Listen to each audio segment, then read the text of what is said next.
guys, it's Emily and Milo, who's being very antisocial and not looking at the camera. And today we're here with another Recent Reads video for you. I got the first 3 books that I read in October to talk about, so let's just get right into it. The first book that I finished in October was Lost Soul, Be at Peace by Maggie Thrash. This is a graphic novel, and this is the follow-up to Maggie Thrash's graphic memoir, Honor Girl, which I read a few years ago. Honor Girl is about Maggie Thrash's experience with coming to terms with her sexuality after going to summer camp and falling in love with another female counselor there. This is not directly related to Honor Girl, although there are some of the events that are mentioned in Honor Girl are also mentioned in here, but this is just showing Maggie Thrash's coming to terms with herself and also her family and sort of seeing, her parents in a new light. When this opens, Maggie is very depressed. And both of her parents are very distant. Her father is a federal judge and he works long hours and he's very emotionally distant. And then her mother is a stay-at-home mom, but her mother never seems to be very interested in Maggie's life. So the only friend that Maggie really has at her house is her cat Tommy.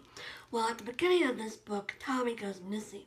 And in the process of searching for her, Maggie discovers that her house is haunted by a ghost. The ghost's name is Tommy as well, and at first you don't really know why Tommy is there, but you start to see throughout the course of the book that he and Maggie are somehow related to each other, but you don't know how he's related to her.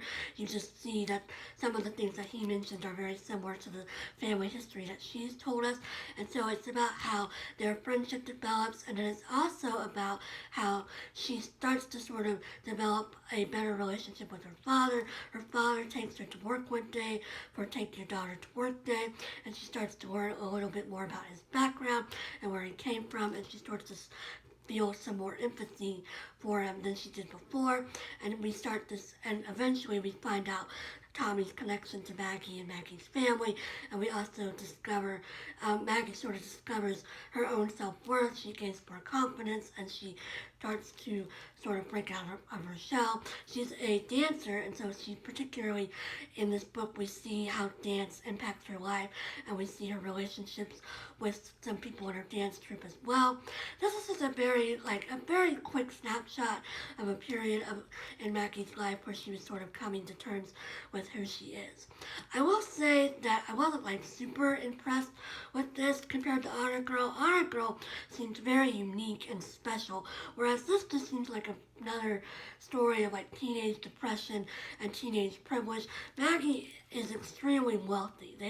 Her family lives in a mansion in Atlanta, and her father, at one point, she's having a discussion with her dad about college, and her dad's just like, yeah, you can go wherever you want, I'm gonna pay for it. And so then she doesn't seem to have much motivation, and so at the beginning of the novel, she's failing all of her classes because she doesn't care very much, because she knows she doesn't have to care, and so she's a very frustrating character at times, and I don't know, I just think if you're going to read one of Maggie Thrash's graphic novels or memoirs, you should check out Our Girl rather than this one. I then finished First Women, The Grace and Power of America's Modern First Ladies by Kate Andersen Brower. This is a sort of group biography of all of the modern First Ladies from Jackie Kennedy to Michelle Obama. It discusses their relationships with each other. It discusses their relationships with their husbands. It discusses their, roles as mothers and how their kids felt if their kids were in the White House. We see how their post-presidential lives are going. We hear about, just some inside scoops, inside stories, some gossip, some drama that, you didn't hear about in the regular news. Kate Andersen Brower is, going around and interviewing some of the first women and also people that knew them to sort of get a more well-rounded picture of the women and sort of show how they very much influence, history and policy in their husband's presidency. And it's just, a very quick snapshot of each lady and how they impacted the White House and the presidency and what they're doing, at this stage or what they were doing before they died. So I read this earlier this month, but I had read Kate Andersen Brower's first book, The Residence, in early September, and I will say that there's a lot of overlap between the two books, and it actually gets to the point where I felt like there was a lot of like repetition, even to the point where it seemed like they might have been copy and pasted between the two books.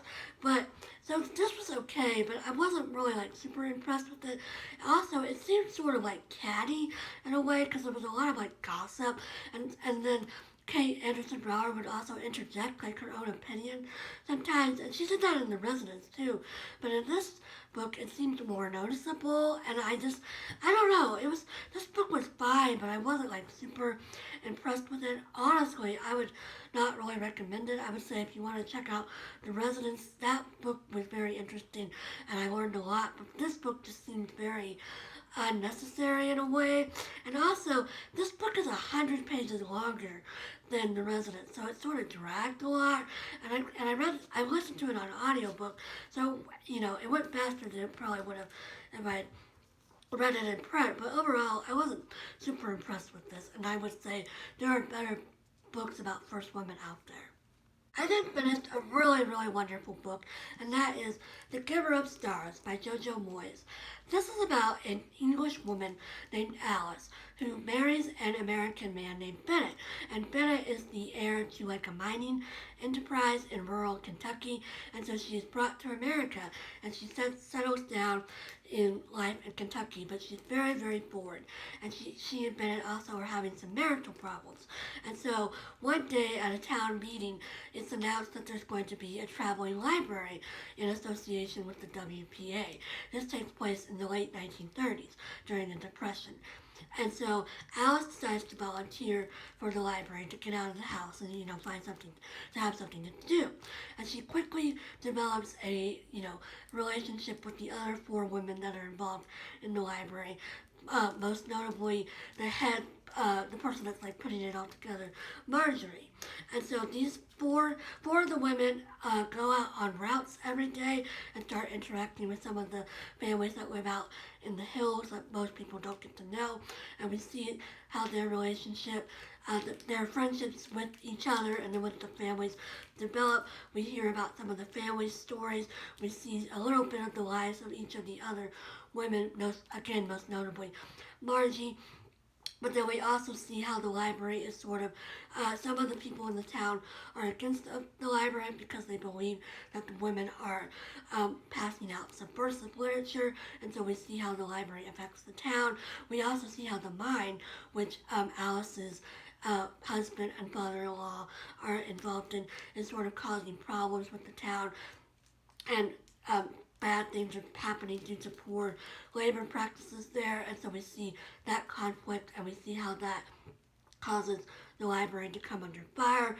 We also see Marjorie in particular has something happen that early on in the book that later comes to affect her at the end of the book, and we see how the library is being shaken to its foundation, and we just see the life of this town and how the library affects this town and how it affects Alice, and we see her grow as a woman. We see her relationship with a local man named Fred, and we also just see how she blossoms into an amazing, strong, empowered woman thanks to the other women in the library. Again, most notably Marjorie.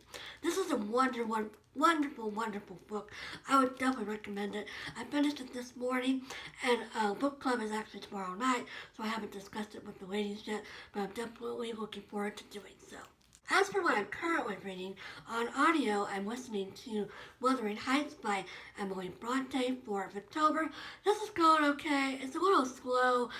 I'm not a huge Victorian lover. I usually only manage to do one book for October every year, and this is actually a reread for me. I read this like a long time ago back in middle school, and I didn't get along with it, so I'm trying it again, but so far it's kind of slow, but I'll talk more about it when I wrap it up in a recent reads.